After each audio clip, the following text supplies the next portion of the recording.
Hello, everyone. So we're gonna go through the patch notes together because they're kind of interesting. Expected all the buffs that I did and the nerfs that I did. Healers were gonna get nerfed regardless, so wasn't too surprised about that. So we're just gonna go through with all the changes that they have now put out with the numbers involved. So Angela's gonna get a massive reduction to her shield, which is 50 HP. 50 HP does not feel like a lot, but it's quite a lot in Marvel Rivals because you will 300 is basically two. You get that down very easily compared to 350. But it's not a massive nerf, it's a minor nerf, but it will make Angela easier to kill in the sky. At least they're not hitting her base health, which I think would have been worse.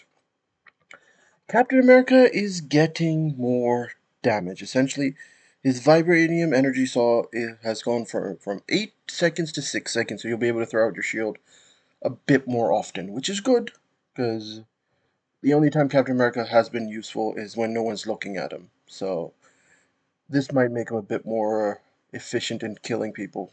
I think then we might get another nerf to his movement probably if makes him too strong. Sorcerer Supreme is becoming more agile. Maelstrom of Madness, Dark Magic has been increased by 0.1, which may not seem like a lot, but it is a lot. Cloak of Levitation, now you can recast it, and it prevents current movement speed. It preserves the current movement speed and allows you for new movement changes, input trajectory, etc. So you'll be able to move much more easily, like essentially like flying when you're in the sky, which is useful rather than you being CC'd and then just falling down like a rock. So you'll be able to fly a bit more. Emma has gained some damage back.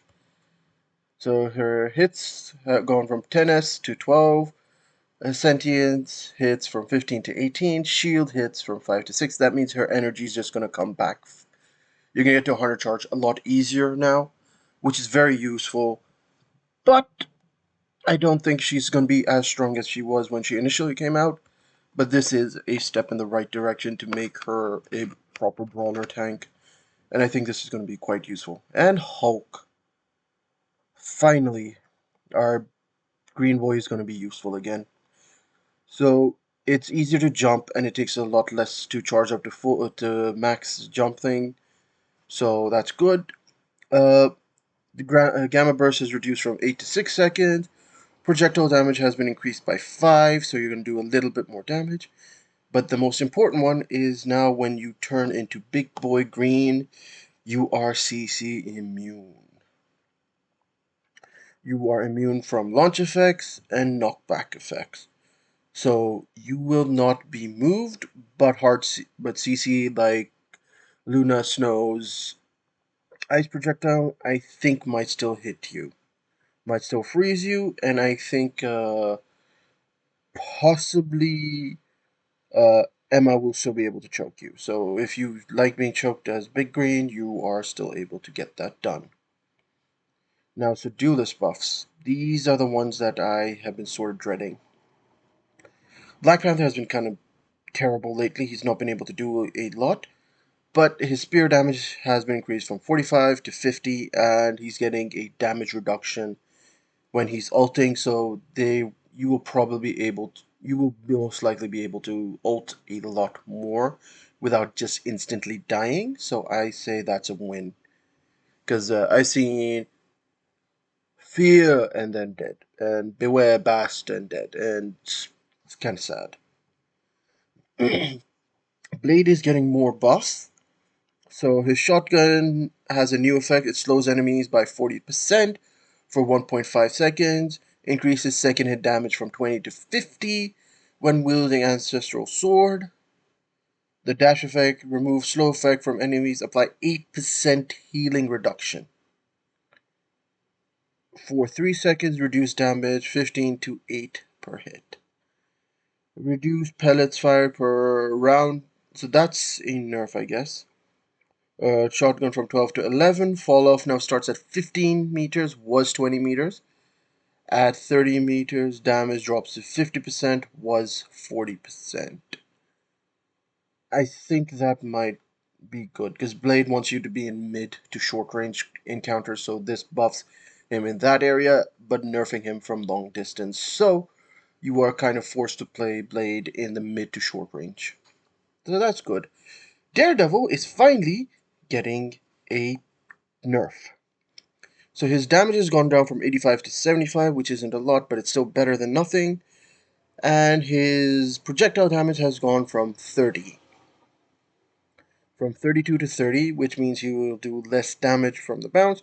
His fury gained from Devil's Latch while grappling a surface has gone from 2 to 1, so that means he will be less able to basically spam the freaking righteous cross or and get that shield up constantly. So that is a good thing because he was very difficult to kill, plain and simple. I kind of don't want to deal with that again. Iron Fist is getting buffed. He's getting a bit 5 more damage, and he's also getting his duration buff for his parry. So that's kind of good. Namor's getting a buff, but his team up's taking a bit of a nerf because you only play Namor when the team up is available. They want Namor to be able to play Namor without the team up, but I don't think that's going to be a smart idea. But let's see. So aquatic domains timing has gone from 12 to 10 seconds, increasing monster spawn. So they've given it 25 more health and 1 extra point of damage, increased enhanced monstro spawn damage from 11 to 12. So they are basically buffing his squids and how often you'll be able to get them out. But it is still going to be a question of can you still play Namor without his team up? Because Namor has been heavily reliant on his team up ever since he's gotten them with Luna Snow, Hulk, and now Hela. C&D is also kind of getting a buff. So they're reducing healing from the bubble, 55 to 45, but when it is created, all allies in that area get an instant 60 HP heal. No questions asked. That's really strong. Because you don't get 60 HP instantly. Now you get 60 HP instantly, and then you're still also getting 45. That's going to be very strong. Now, Whale of Light Force and Terror Cape have shared cooldowns, and they have 2 charges each. This is what I think will make her absurdly dangerous, because now you can screw up and still have an extra charge to do it again. It will be very, very divisive. I think probably this will be nerfed.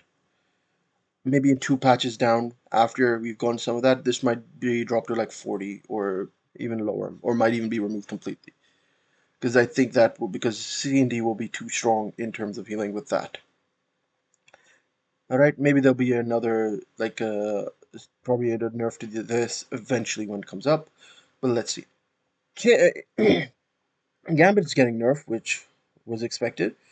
His healing amount has been reduced from 25 to 15, so he will do 75 to 45. Basically, it's reduced quite a bit. Reduced Royal Flush healing from 75 a second to 55. Bridge boost bounces on a single target are set to a maximum of 2. They've just hit his healing, so he doesn't heal as much. They're leaving his ult intact, which I think is the smart decision, because if you had nerfed him if you nerf his ult, you're basically gonna gut his entire kit. Invisible Woman is getting a nerf, which is expected. So they're reducing her shield's health pool by 50. They're also reducing how fast she will be able to heal people from 42 to 34. And the self heal for her has been reduced by half to 25. Which I think is a much needed nerf because she was 1v1ing tanks and winning, which I don't think should be a thing, but it's something that it was. But it's weird, so it's fine. Rocket Raccoon's movement speed on the walls has been reduced by 2 meters per second. I don't know why they did that. I'd say just leave it at 10 because it's fine. It's not my fault you can't aim and kill the rocket. Okay, so we're getting a nerf to this. So increasing tidal rate's cooldown from 20 to 30 seconds, reduces monster damage from 12 to 10, reduces burst state for monster damage from 7 to 6. So there's basically nerfing the team up so it's not as important to play Hela and Namor together. So you can just basically be happy, essentially. That's the idea behind it. A vibrant vitality. Loki's blessing is less overwhelming, reducing base ally damage boost from 25% to 15%. Mantis has not been touched or anything. That's fine. I did not notice this being too strong, but then again, it was during triple heal comp, so obviously we wouldn't notice anything because you're being abused. This is gone. This was very useless because Spider-Man had like an S tier team up with Venom, and then you gave him this, and I think the Penny team up is also going to be kind of shit. So that's fine. Rocket Network will be losing Penny, so no more double nests for Penny, which is a long time coming, and I am glad it's finally gone. Mr. Pool's interdimensional toy box with Jeff, and I think this will probably be the most annoying team up. So much so, people might just ban Jeff out of spite, or Deadpool out of spite because they don't want to deal with visual clutter.